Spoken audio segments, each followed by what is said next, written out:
السلام عليكم ورحمة الله وبركاته. دمانتي waan salaam saaxiibada sharafta leh marka soo doonaysan ku soo dhawaada qaybta shanaad ee filimka khiyaano leh. Xalqadeena shanaadna waxay ka bilaabmaysaa Maxamed ayaa waxa hooyadii koornaya hooyo kambanigeenu khatar ayuu ku jira. iyadana way naxaysaa wax la soo boodaysaa maxay tahay khatartu. kadib wuxuu sheegay in kambaniga wax ka qaldameen haddii ay dawladdu ogaatana khatar aad u weyn ay ku jiraan. dhinaca kale waxaanu aragnaa Tiina oo ah Sumaya hooyadeed iyo Sumaya abaheed oo wada fadhiya. kadib Tiina ayaa Sumaya abaheed weydiinaysa horta inantaadii Sumaya halkee ayaad ku ogtahay. isaguna arrintaasi waxba kama oga. kadib waxay ku oranaysaa inantaadii Sumaya xaalad adag ayay ku jirtaa. duruufta iyo dhibaatada ka muuqatana ma malaynaysid. waxaana sidaas oo dhan u galay ninka shalay daba cararaysay. waxay sidoo kale ka codsanaysaa in hawsha iyada u daayo farahana uu uga qaado. intaa kadib isaguna waxa uu safrayaa dhinaca iyo wadankii waana Ismaaciil salaameynayaan. intaa kadib waxaanu arkaynaa Asad iyo gabadhii iska lahayd kambaniga ka shaqayn doona oo wada socda. isla markiiba Asad wuxuu bilaabay inuu kasoo horreeyo albaabka kasii furo sida madaxweyne camal. xitaa kursiga ayuu si dhigay. kadib markii ay wada sheekaysteen imaanlaantiisa wuxuu iska oranayaa waad qurux badan tahay. iyaduna sidoo kale waxaa koranaysaa codba qurux leh ayaa tahay. kadib waxaa koranaya waan xishoonaya madigadiisii. waxaana u koranayaa ma dhacaysa qof sidaadoo kale u qurux badan oo singala ama aan xiriir lahayn in la helaa. waxaana ugu jawaabaysaa way tahay macquul macnaheeduna maaha inaan qof waayay ee qofkayga ayaan weli helin. asadna inta farxaya u dhool cadaynaya. waxaana halka ay nooga cad inuu kiiloofa dhex qaaday. saaxiib ee dhinaca kale waxaanu aragnaa Maxamed hooyadii oo iska fadhida ayaa hal mar waxa u soo galaysa Tiina.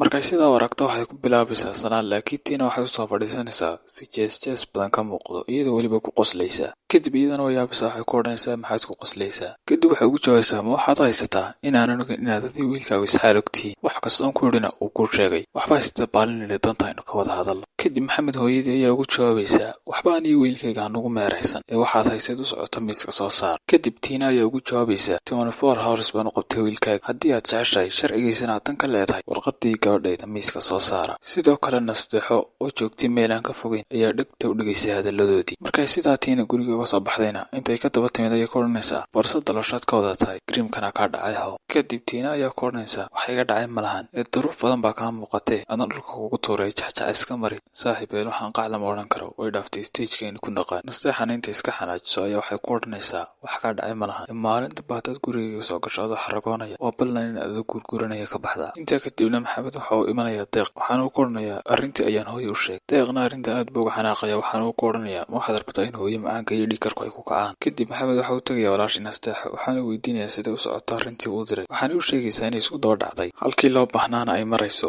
iyagoo wada sheekaysanaya Maxamed waxa soo wacaya lambar aanu garanin. marka uu ka qabtana waxaa la hadlaysa Tiina oo ku odhanaysa 24 saacadood ayaan kuu qabsay ee warqadii may haysaa ha ama maya. isagana uu ku adkaynaya wuxuu ku odhanayaa adaa qabsaday maanaa kuu qabtay. hadalkii ugu dambeeyay tiraahdaana waxa uu ahaa waayay waxaad ka hesho waxba iga siin. nasteexana markay maqasho arrinta aad bay uga xanaaqaysaa waxaana isku dayeysaa inay dad u wacato ay gacan u qaada islaanta. balse Maxamed ayaa dejinaya wax walbana u sheegaya. intaa kadibna wuu macal salaameynaya maadaama ay u safraysay dhinaca Ohio.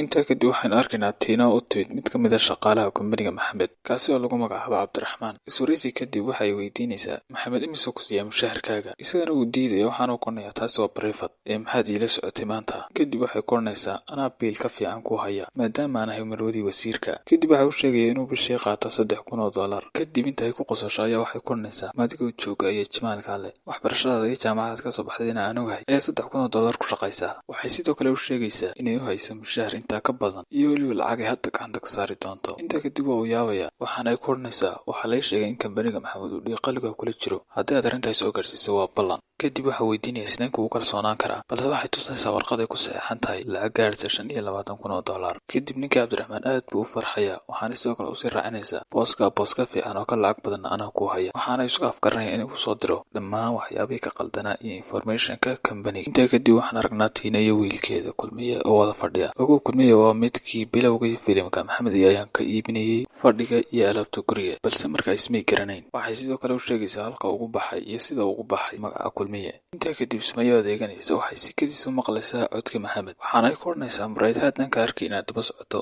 laakiin isma lahayn dukaanka ayuu soo geli doonaa. kadib waxaa ku odhanaya biliis aan wada hadal. waxaana ugu jawaabaysaa aan ka adeegtay iga tag. waxaana uu ku odhanayaa maya aan kula adeego. kadib waxay soo xasuusinaysaa noloshii uu kula noolaa markii hore. waxaana ku odhanaysaa ma xasuusataa in anigoo xamilaan adeegan jiray. haddaba saaxiib adigu maxaad samayn lahayd haddii aad ku jiri lahayd booska Maxamed maxay tahay tallaabada aad qaadi lahayd. qaybtan halkaasaynu ku joojinaynaa waa inoo qaybta 6 insha allah. waana idinka mahad celinayaa sidaad inugu gaadhsiiseen kunka subscribe mahadsanidin.